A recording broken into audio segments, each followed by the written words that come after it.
आपण पाहत आहात स्वराज्य न्यूज. सत्य हेच जे तुमच्या समोर.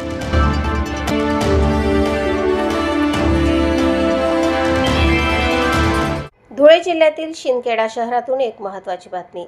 राष्ट्रीय महामार्ग क्रमांक 12च्या रुंदीकरणाच्या प्रस्तावित कामामुळे शहरातील व्यापारी आणि नागरिकांमध्ये चिंतेचे वातावरण निर्माण झाले आहे. रुंदीकरणामुळे अनेक दुकाने आणि व्यावसायिक प्रतिष्ठाने बाधित होण्याची शक्यता व्यक्त केली जात आहे. याच पार्श्वभूमीवर शहरासाठी उड्डाणपूल उभारण्याची मागणी जोर धरू लागली आहे. मुख्यमंत्री देवेंद्र फडणवीस यांच्या नावे सार्वजनिक बांधकाम विभागाला निवेदन देण्यात आले आहे.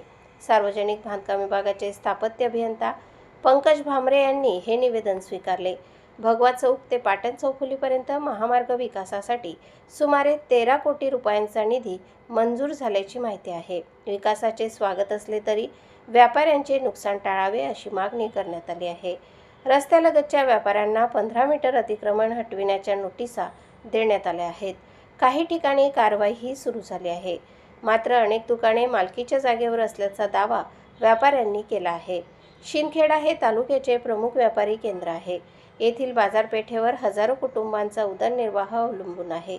मोठ्या प्रमाणावर दुकाने बाधित झाल्यास स्थानिक अर्थव्यवस्थेला मोठा फटका बसू शकतो.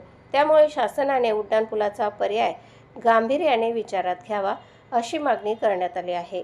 उड्डाणपूल झाल्यास वाहतूक सुरळीत होईल, अपघातांचे प्रमाण कमी होईल, शहराची बाजारपेठ सुरक्षित राहील, शहराच्या सौंदर्यातही भर पडेल असा विश्वास व्यक्त करण्यात आला आहे. व्यापारी, रुग्णालये, मेडिकल, व्यावसायिक आणि सर्वसामान्य नागरिकांच्या भावना लक्षात घेऊन सकारात्मक निर्णय घ्यावा अशी अपेक्षा व्यक्त करण्यात आली आहे. आता या मागणीवर शासन काय निर्णय घेते याकडे संपूर्ण शिंदखेडा शहराचे लक्ष लागले आहे.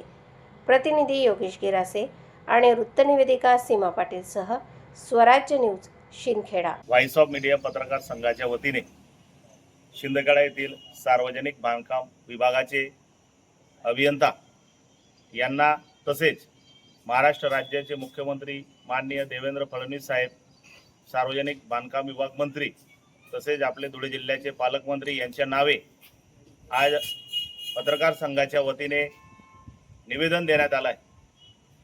हे निवेदन काही दिवसापासून चर्चेत असलेला आपला भगवा चौक, छत्रपती शिवाजी महाराज चौक आणि पाटण चौफुली इथपर्यंत असलेल्या या चर्चेत असलेल्या रोडविषयी, त्या रस्त्यावर अतिक्रमण धारकांना नोटिसा देण्यात आलेल्या आहेत.